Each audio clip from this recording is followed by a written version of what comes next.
지금 제가 얘기하는 목소리는 저의 아바타가 말하는 것입니다. 이렇듯 AI는 우리의 실생활에 바로 와 있습니다.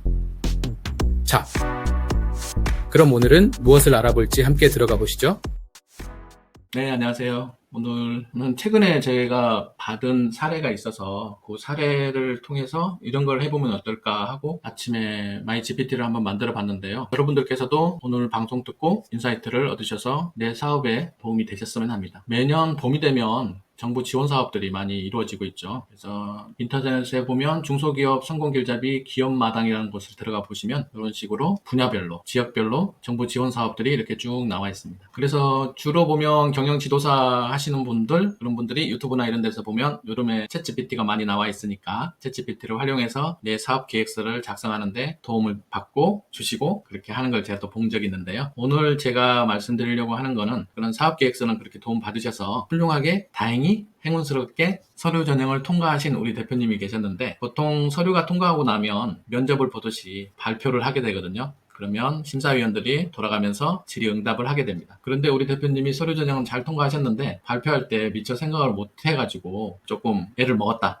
이런 전화를 저한테 주셨어요. 그래서 제가 조금 아쉬웠어요. 사실은 발표 예상 질의응답을 제가 예전에 잠시 보여드리긴 했는데 실제적으로 그런 얘기를 안 해드려 놓으니까 나름대로 대표님들은 그 사업에 대해서 알고는 계시지만 심사위원들이 또 물어보고 싶은 말들, 정부 지원 사업은 이렇게 지원했는데 어떻게 할 거냐는 그런 질의응답은 조금 틀릴 수가 있겠다는 생각이 들어요. 그래서 챗GPT한테 저는 이렇게 한번 해보려고 합니다.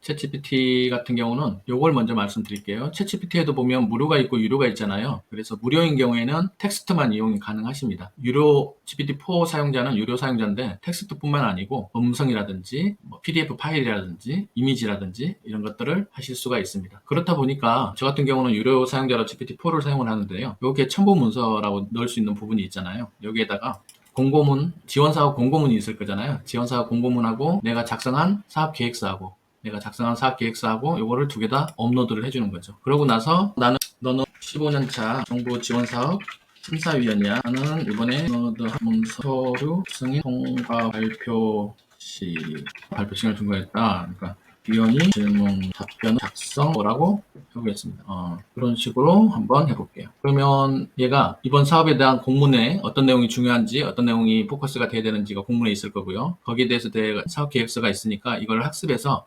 질문을 해주고 답변을 해주겠죠. 저는 이 질문과 답변을 보고 미리 예행 연습하듯이 사전에 준비를 해놓자는 게 제 이번 영상의 포커스입니다. 그래서 한번 어떻게 답변을 하는지 한번 볼게요. 지금 막 뭔가 질문과 답변을 적어주고 있습니다. 설령 대표님들이 이 질문과 답변이 조금 더라도 우리가 지원하는 사업에는 대표님들의 역량, 열정 이거를 제일 많이 보거든요. 발표 시간에. 그리고 제일 많이 아는 것도 대표님들이 제일 많이 아실 거고요. 그래서 대표님들이 보시고 답변이 이게 꼭 정답이 아니더라도 대표님만의 이런 질문이 들어왔을 때 내가 어떻게 답변을 해야겠다라고 생각하실 수가 있겠죠. 그래서 이런 질문 같은 거는 나올 수 있는 거라 생각하시고 준비를 해주셨으면 됩니다. 잠시 한번 보면 이번에 AI 기반 스마트 경보 시스템을 이제 넣는 거로 했어요. 그러다 보니까 핵심 구성 요소는 뭐냐. 그래서 이렇게 답변이 나왔고 그 다음에 조선소가 직면한 특정 안전 문제는 어떻게 해결할 거냐 그렇게 하니까 감독을 최소화하면서 광범위한 위험도가 높은 영역을 CCTV나 AI 관련된 기술을 접목해서 미리 감시하겠다 그런 내용이네요. 그 다음에 프로젝트를 시행하면서 정량적 성과는 뭐를 할 거냐 안전된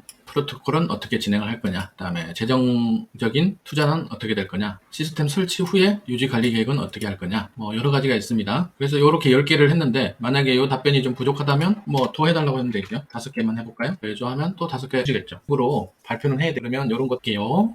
AI 기술을 사용하고 어떻게 작동합니까? 라고 하니까 이거는 이제 맞는지 틀리는지 이제 확인해야 됩니다. 공부 기간에 머신러닝 알고리즘을 활용을 했다고 하네요. 실제로 맞는지 안 맞는지는 확인을 해보시고 공부를 하시는 거고 혹시나 허위 경보가 나왔을 때는 어떻게 처리할 것 이런 질문도 예상이 됩니다.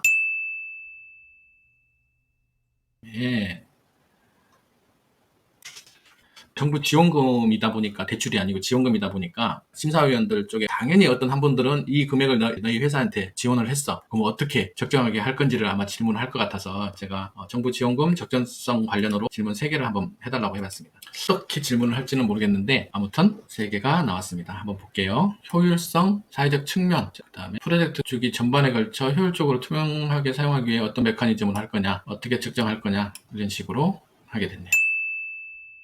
그래서 제가 오늘 아침에 이렇게 질문과 응답을 하는 걸 토대로 마이 GPT를 만들었어요. 이른바 내가 만드는 프로젝트 예상 질의 응답 어시스턴트. 똑같습니다. 여기다가 아까 가지고 있던 공문과 사업 계획서를 넣고 질의 응답을 해주면 되고요. 이제 저 같은 경우는 이제 여기다가 이제 심사위원들이라고 할 수 있는 경영 지도사분들이나 안 그러면 정부 지원 사업 관련된 심사를 많이 받던 분들의 그런 데이터 같은 게 있으면 이제 여기다가 이제 데이터를 넣어주면 기존에 있던 GPT-4를 이용해서 사용하는 데이터보다는 훨씬 더 퀄리티가 높은 답변을 해주겠죠. 그래서 여기다가 놓고 앞으로 저는 계속 데이터를 업데이트를 할까 하고 마이 GPT를 한번 만들어봤습니다. 여러분들도 서류 전형이 통과하셨다면 축하드리고요. 발표하실 때 꼭 이런 질의 응답을 하나 만들어서 준비를 꼭 하시기 바랍니다. 그럼 지원 사업 꼭 성공하시고 다음 시간에 뵙도록 하겠습니다. 오늘은 여기까지 할게요.